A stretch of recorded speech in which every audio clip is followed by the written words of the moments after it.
Hello दोस्तों, free Indian coaching में आप सभी का स्वागत है। तो इस वीडियो में हम लोग कक्षा 7वीं विज्ञान की वर्कशीट का सॉल्व देखने वाले हैं, जो कि माह मार्च की है। ठीक है, तो इसके पहले हम लोग जनवरी फरवरी की वर्कशीट सॉल्व कर चुके हैं। यदि वो देखना चाहते हो तो चैनल पर बहुत सारे वीडियो अपलोड हैं, देख सकते हो। और यदि आप कक्षा 7वीं माह मार्च की इंग्लिश संस्कृत की वर्कशीट देखना चाहते हो तो डिस्क्रिप्शन में लिंक दी गई है और यहाँ पर आई बटन में भी दी गई है। ठीक है, तो यहाँ पर हम इसका सॉल्व देखेंगे, जो कि विज्ञान वर्कशीट है, वर्कशीट 2020-21। ठीक है, तो यहाँ पर अपना नाम और स्कूल नाम और पापा का नाम ये सब लिख लेना है। इसके बाद हम लोग डायरेक्ट प्रश्न क्रमांक 1 से स्टार्ट करेंगे। तो प्रश्न क्रमांक 1 को ध्यान से पढ़ लीजिए। दिया गया है, बूझो साइकिल चलाना सीख रहा था, तभी साइकिल अनियंत्रित हो जाने के कारण वह गिर पड़ा और उसे घुटने में चोट लग गई। चोट वाले स्थान से रक्त बहने लगा।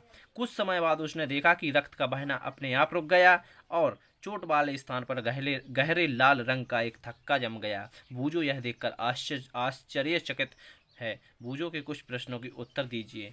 तो देखिए, फर्स्ट क्वेश्चन क्या दिया गया है, रक्त का बहना रुक गया था, इसका कारण क्या हो सकता है? तो इसका कारण हो सकता है कि रक्त का थक्का जम गया था। ठीक है, तो थक्का जम गया था, रक्त का थक्का। ठीक है, और फिर वो दिया गया है, रक्त का लाल रंग क्यों होता है? तो हीमोग्लोबिन की उपस्थिति के कारण रक्त का लाल रंग होता है। इसके बाद है, रक्त में पाई जाने वाली कोशिकाओं के नाम। तो रक्त में पाई जाने वाली कोशिकाएं लाल रक्त कोशिकाएं, श्वेत रक्त कोशिकाएं और प्लाज्मा होती हैं। इसके बाद है, कौन सी रक्त वाहिकाएं रक्त का थक्का जमाने में सहायक होती हैं? तो रक्त प्लेटेनस। ठीक है, प्लेटेनस क्या हो गया यहाँ पर? रक्त प्लेलेटस।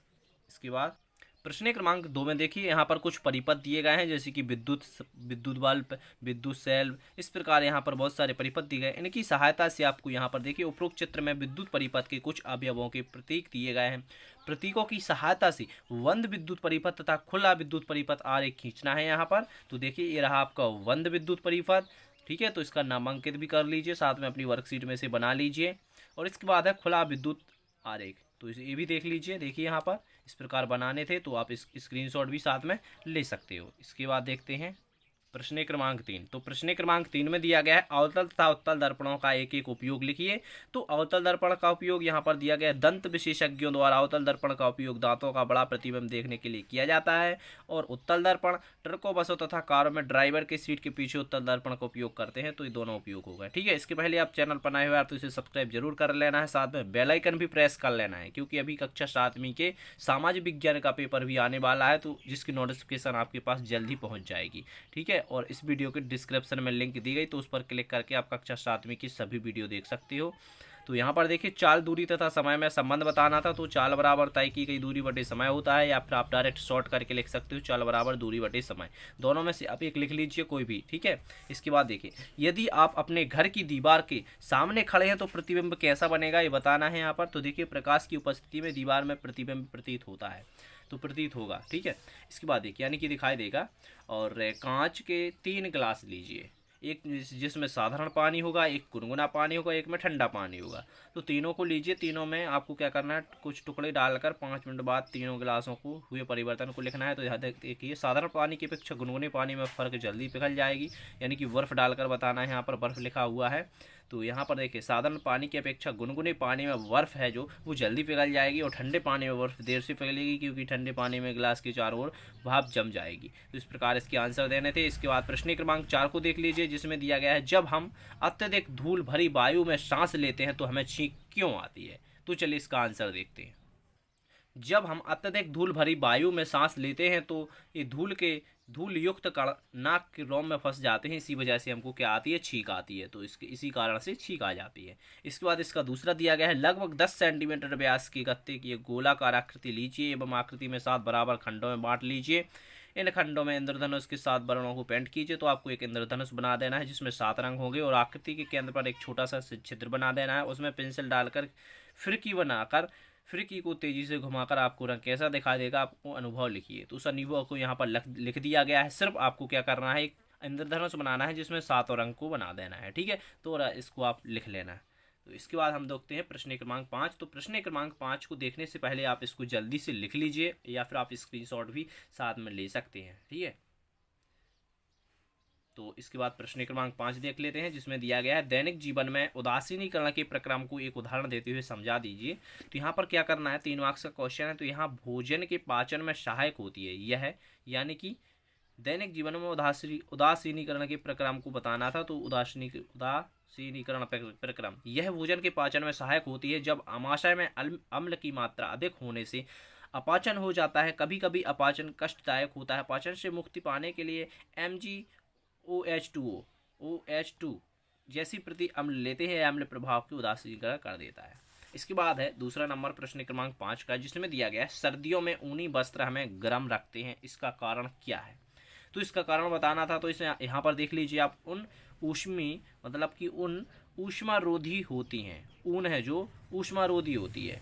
इसके अतिरिक्त उनके रेशों के बीच वायु रहती है। यह वायु हमारे शरीर की ऊष्मा को ठंडे परिवेश की ओर और विकसित होने से रोकती है। हमें उष्ण का अनुभव होता है। ठीक है, यानी कि ठंड मतलब ऊनी वस्त्र जो मतलब गर्म का अनुभव होता है, एक प्रकार की गर्मी टाइप किया जाती है, उष्ण। इसके बाद दिया है प्रश्न क्रमांक 6। तो प्रश्न क्रमांक 6 को ध्यान से देख लीजिए। इसमें ABC 3 क्वेश्चन किए गए हैं। तो यहाँ पर क्या करना है, दर्पण के सामने खड़े होकर अपना प्रतिबिंब देखें और निम्न बिंदुओं के आधार पर स्वयं को प्रतिबिंब की तुलना कीजिए।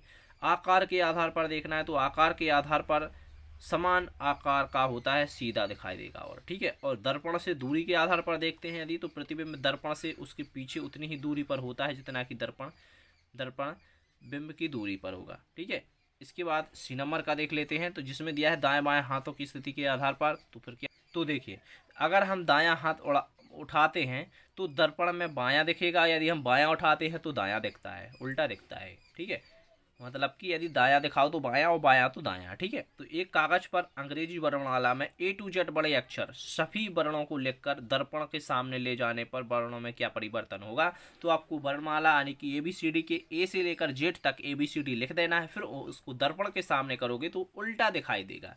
A तो A ही दिखेगा, B उल्टा दिखाई देगा, C उल्टा दिखाई देगा इस प्रकार, D उल्टा दिखाई देगा इस प्रकार देख लीजिए, E इस प्रकार दिखने लगेगा, उल्टा दिखेगा, G देखिए इस प्रकार दिखेगा, और H तो H ही दिखेगा ना, उसको उल्टा करो सीधा कोई फर्क नहीं पड़ेगा। इसी प्रकार J K L M N O P Q, तो ये भी सभी उल्टे दिखेंगे, सिर्फ Q है जो Q कहाँ दिखेगा और O है जो सेम दिखेगा। इसके बाद S T U V W X Y, तो ये सभी सेम दिखेंगे। T को उल्टा करोगे T ही दिखेगा, U को करोगे U ही दिखेगा, V को V, मतलब ये सही सेम दिखेंगे। तो इस प्रकार इसको भी आप जल्दी से नोट कर सकते हैं, अपनी वर्कशीट में लिख लीजिए। इसके बाद प्रोजेक्ट कार्य दिया गया है, यानी कि प्रश्न क्रमांक 7, जिसमें दिया है कि अपने माता पिता या अभिभावक की सहायता से जल के बारे में जानकारी एकत्रित करना है। तो ये अपने आप से सॉल्व करने की कोशिश कीजिए, या फिर आपको आंसर चाहिए तो देखिए विश्व जल दिवस कब मनाया जाता है। तो प्रतिवर्ष 22 मार्च को विश्व जल दिवस मनाया जाता है। ठीक है, इसके बाद जल चक्र में सम्मिलित प्रक्रमों को चित्र द्वारा दर्शाना था, तो इस प्रकार आप दर्शा सकते हैं। ठीक है, तो इसके बाद थर्ड क्वेश्चन है, जिसमें दिया गया है कि हम भूमि के नीचे से निरंतर जल निकाल सकते हैं। ऐसा करने में भौमजल पर स्तर पर क्या प्रभाव पड़ेगा। तो नदी है जो भौमजल स्तर नीचे गिर जाएगा, नदी का भौमजल स्तर नीचे गिर जाएगा जब क्षोभ मंडल स्तर पाइपों से नीचे चला जाएगा, फिर इनमें जल नहीं निकाला जा सकेगा। तो ये कारण आपको लिख देना था। इसके बाद देखते हैं इसका लास्ट है जो कि प्रश्न क्रमांक 7 का। तो इसके पहले आप चैनल को सब्सक्राइब जरूर कर लीजिए, साथ में लाइक भी कर दीजिए, और इस वीडियो को भाई शेयर जरूर करना है अपने दोस्तों में से जल्दी शेयर कर दीजिए, क्योंकि सभी को ज़रूरत है इसकी।